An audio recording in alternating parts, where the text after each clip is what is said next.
Well, the answer to our mystery chart before the break is Zscaler. It's up over 180% since the start of the year, and it's higher this morning by a little over 3% after a beat on the top and bottom lines and issuing an upbeat outlook. Here with us now on those results exclusively, Jay Chaudhry is Zscaler's CEO and founder. Jay, great to have you. Welcome.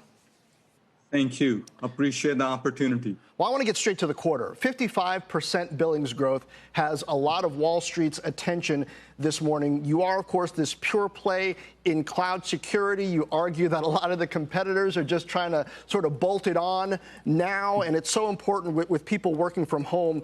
What were the trends that are driving adoption, and how long do you see them continuing at this pace? So first of all, we are built for the world where employees could work from anywhere and applications could be anywhere. So we've been seeing the trend happening with adoption of cloud and SaaS. COVID has further accelerated it because employees had to work from anywhere. So this is the world we're designed for. So we are seeing digital transformation accelerating, and we're benefiting it. So customers are calling us to say, we need to make our business more productive, more agile. And economy needs employee activity, employee work. And we are able to do that. For example, when Siemens wanted to enable its employees to work from anywhere, they called us, a great customer. We were able to roll out over 300,000 employees in a couple of weeks. All that stuff can't be done with legacy old technologies because they're meant for the world of data center, not for the world of cloud. Right. All right. Well, I want you to take us bigger picture now. A lot of people might not know you happen to be a billionaire. You founded 4 other companies that got acquired before this one. Tell me about the environment right now for entrepreneurs, M&A, smaller companies versus all of the attention that we spend on mega cap tech. Do you feel comfortable that you're able to grow, able to compete despite or because of big cloud names like Amazon, like Microsoft, that are operating in this market and trying to sell security as well?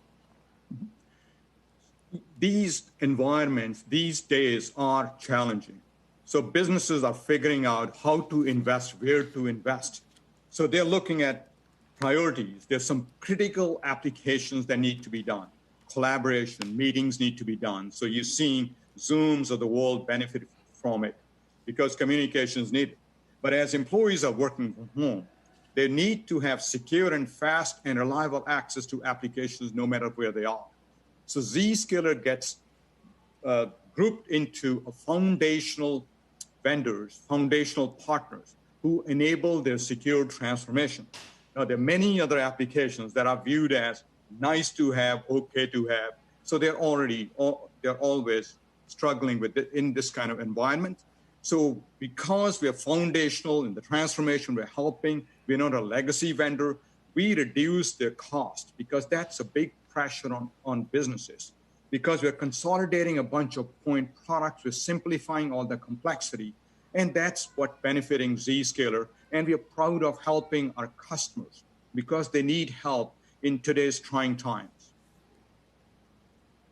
Hey, Jay, it's Deirdre. I know that as you've been talking about, Zscaler has made enormous inroads against the legacy players, but look at what we saw this past week with Slack. I mean, the company was able to compete against Microsoft, quite well for a number of years. But once Microsoft really decided to focus on workplace collaboration and go all in on Teams, Slack has really had trouble. Its CFO said that this quarter, their wins against Teams has really just remained consistent. Is that something you worry about, that one of these legacy players could go all in security, have an offering similar to yours, and it would be more difficult for you guys to move up scale, especially with some of the enterprise players that are already linked up with the legacy players?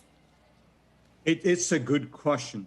If you look at incremental technologies, and if you look at limited point products, they will have challenges. The runway is only so much.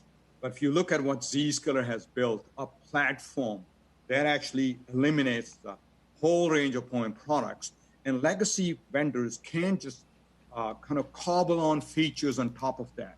For example, DVD players used to be wonderful, but can you build a Netflix streaming service with DVD players?